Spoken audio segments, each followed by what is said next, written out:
Hello Apprentice, my name is Garcia. Hanging behind me is my diploma. It's not from a fancy Ivy League school, it's from the School of Hard Knocks. Now most people would take a look at that and call it a wall, but I don't. I call it sheetrock since I'm a home builder. At the age of 28, I put together my first development deal on a golf course, just under $2 million. Mr. Trump, I'm smart, I'm determined, I know how to run a business. I want to be your next apprentice. Hello Apprentice, my name is Garcia. I'm 34 years old from San Antonio, Texas. Coming to you live from my truck right now, driving to a job site to go see if the guys are doing what they're supposed to be doing. A little brief background on myself. Well, first of all, you're in my office.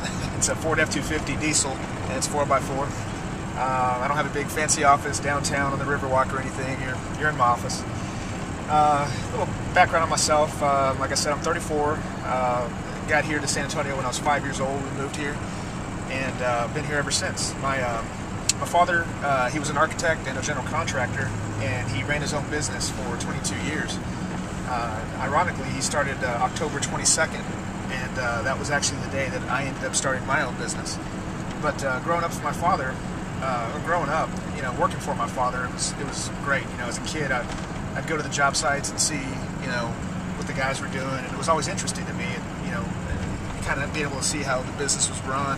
I always knew that I wanted to be an entrepreneur one day. I just didn't know how or when I'd get my opportunity. After about 22 years of being in business, my father was forced to close down the doors.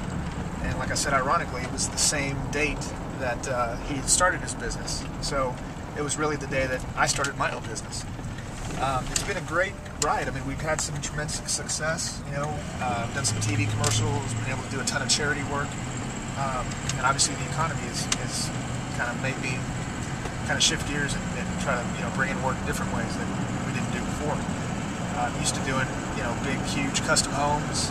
I'm a design build general contractor and home builder, and now I'm kind of doing whatever comes my way. We're doing small painting jobs, repairing some fences, repairing drywall, stuff that I would never do before, but. Like I said, I'm a victim of the economy, and I have to do what I have to do to survive. So, pretty much, that's the way it is. After the golf course development, I got into custom home building. What you see behind me is actually one of the houses that I built from the ground up.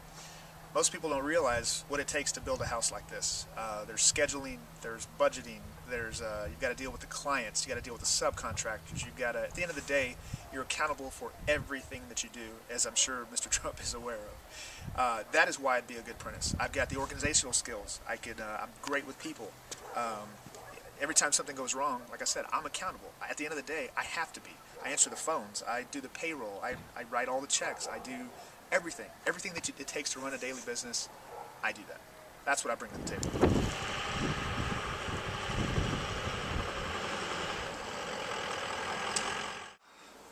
Hello, we're actually standing inside one of the kitchens now that I've actually recently remodeled.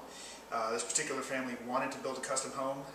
They just couldn't get approved for the actual loan, so they had to work with what they had, and we actually just remodeled the kitchen. These jobs right here that I'm doing are kind of my bread and butter now. Gone are the custom homes that I used to build with 6,000 square foot homes on golf courses. That's what you're looking at here is more real. This is actually what I'm doing now. Little small jobs like this, just to keep the doors open, just to get a paycheck, and this is what a finished product looks like. It's the start of 2008. Things were going great. To capitalize on the upcoming green trend, I started a second business that focused on an eco-friendly energy solutions company. At the same time, I also teamed up with a local group of investors to do my second real estate development here in San Antonio. Things were going great. I was extremely busy. I couldn't keep up with the workload, so I brought on my kid sister to help with the day-to-day operations and the marketing of my second business. New company's off to a great start. I filmed a local television commercial here in San Antonio that helped generate a lot of sales. Between the new company and my previous construction company, I'm making well over 6 figures.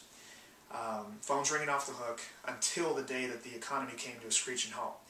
That's the same day that my business came to a screeching halt. Phones no longer ringing. Only people calling me are bill collectors. At that point, I sunk every nickel that I had back into the business, trying to keep it alive. I'm trying to not only keep my dream alive, trying to keep the business alive, but also making sure that my sister has a paycheck. After a few months of slowly bleeding to death, I had to have the conversation with her that I was going to have to let her go. Now I know exactly what my father felt like when he had to have that conversation with me. It's not fun, I don't recommend it, and I pray to God that I never have to have that conversation with anybody again. About 3 weeks after that, things were so horrible, I had to actually move in with my sister that I had just let go 3 weeks prior. I stayed there for 10 months, realized things weren't getting any better, so my parents were gracious enough to offer me a place to stay. So I've been there for about a year now. Yeah, I'm 34 years old, and I'm living back at home with Mom and Dad. Not fun. I'm standing inside one of the bathrooms that I'm currently remodeling, and I actually need to hurry up because I've got a truckload of dirt coming that I need to physically unload myself. I'm actually proud of this job because it cost me $0 in marketing.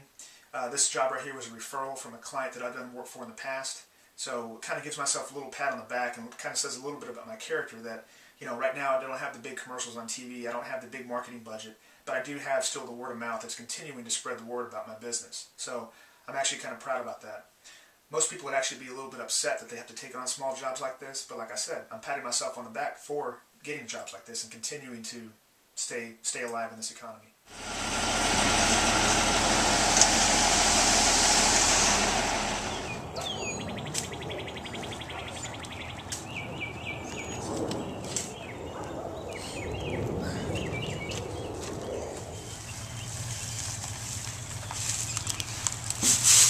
Henry Ford once said, "You can't build a reputation on something you're going to do." My reputation is built on what I have done. As you can tell, I'm not afraid of hard work. I started my business with $14 in my bank account. Now, whether it's shoveling a whole truckload of dirt by myself or competing with you Ivy Leaguers in the boardroom, I'm ready. While most of you are in the classroom competing to be teacher's pet, I've been out here in the real world making things happen on my own, hustling every day. Why do I deserve to be the next apprentice? I represent America and the land of opportunity. Most people would have taken what happened to me and turned it into bitterness. I choose to look at it as a lesson learned. I'm here to prove to you and the rest of the world that I am your next apprentice. I'll see you in the boardroom.